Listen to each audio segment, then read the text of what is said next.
नमस्कार दोस्तों, मैं आपका दोस्त गगन कौशिक आपका हमारे ज्योतिष आयुर्वेद चैनल में स्वागत करता हूं। आज फिर हम आपके सामने एक नया विषय लेकर उपस्थित हुए हैं। आज का जो हमारा विषय है वो है जन्म कुंडली के पंचम भावस्थ है नवग्रहाणाम फलादेश, यानी कि पंचम भाव में 9 ग्रहों का फलादेश। जो जन्म कुंडली में पंचम भाव होता है वो विद्या का होता है और संतान का होता है।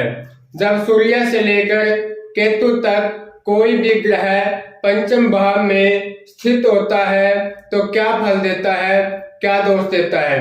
अगर आप जन्म कुंडली का फलादेश सीखना चाहते हैं तो हमारे ज्योतिष आयुर्वेद चैनल को सब्सक्राइब करें, लाइक करें। आपका बहुत बहुत धन्यवाद। तो आइए दोस्तों, आज का विषय शुरू करते हैं। तो पहले बात करते हैं दोस्तों सूर्य देव यदि पंचम स्थान में आकर विराजमान हो जाते हैं तो पुत्र प्राप्ति में कष्ट होता है। ऐसे जातक को पुत्र प्राप्ति में कष्ट होता है। यदि सूर्य देव अपनी शव राशि में या उच्च राशि में विराजमान हो तो उसे निश्चय ही पुत्र की प्राप्ति होती है और वह ऐसा जातक विद्या में भी पूर्ण होता है और विद्या में भी निपुण होता है। बात करते हैं दोस्तों चंद्रमा की। चंद्रमा जिस पुरुष की कुंडली में पंचम भाव में स्थित हो उसको बहुत सी कन्याएं पैदा होती है। ऐसे जातक को, यानी कि जो प्रथम संतान है, कन्या हो सकती है। यदि चंद्रमा शव राशि या उच्च राशि में विराजमान हो या चंद्रमा की अंतर्दशा चल रही हो तो ऐसे जातक को कन्याओं का पूर्ण सुख मिलता है और ऐसे जातक को विद्या का, पढ़ाई लिखाई का भी पूर्ण सुख प्राप्त होता है। बात करते हैं दोस्तों मंगल की।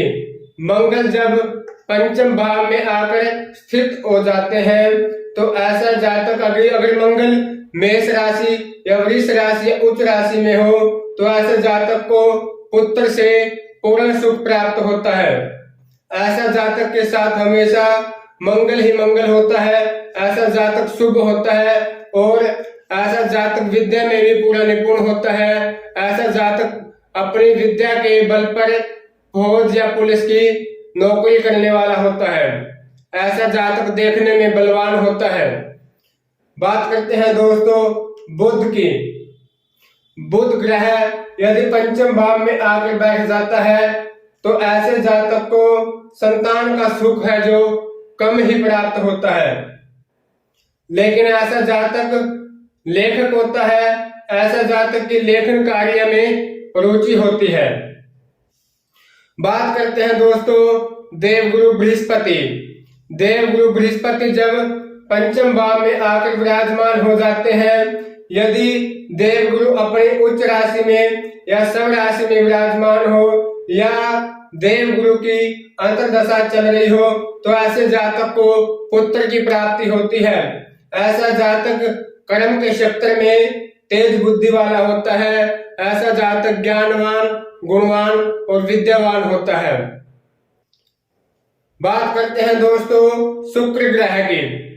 कहते हैं कि जिस पुरुष की कुंडली के अंदर पंचम भाव में शुक्र देवता विराजमान हो जाए वह मानव शास्त्र को जानने वाला होता है और ऐसा जातक पुत्रवान भी होता है और अपनी पत्नी होती है जो ऐसे जातक की वो भी पढ़ी लिखी ऐसे जातक को पत्नी मिलती है।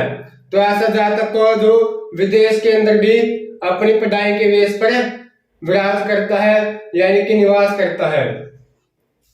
बात करते हैं दोस्तों शनिदेव की।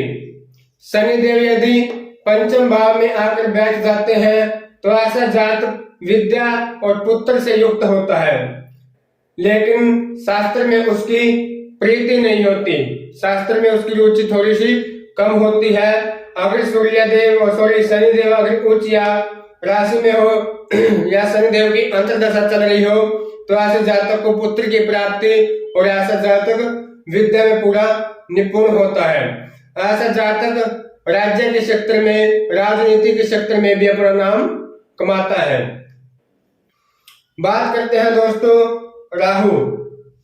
राहु कहते हैं कि अगर पंचम भाव में आकर बैठ जाते हैं तो स्त्री को गर्भ नहीं ठहरता।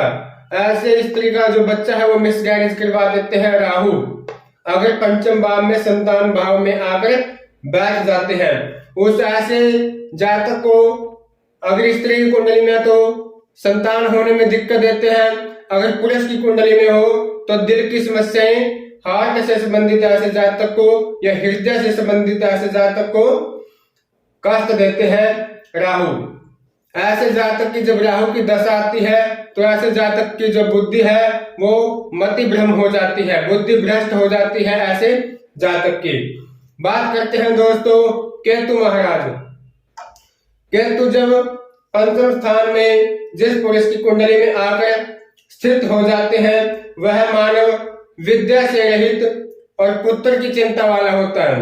ऐसा जातक अपने संतान से ही चिंता में रहता है, संतान की वजह से। और ऐसे व्यक्ति की आय है, जो आमदनी है वो भी बहुत ही कम होती है।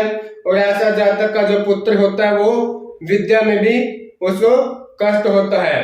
तो नमस्कार दोस्तों, अगर आपको हमारा ये वीडियो अच्छा लगा हो तो कमेंट करके जरूर बताइए। हमारे ज्योतिष आयुर्वेदिक चैनल को ज्यादा से ज्यादा शेयर करें, सब्सक्राइब करें, लाइक करें। आपका बहुत बहुत धन्यवाद। जय श्री राम।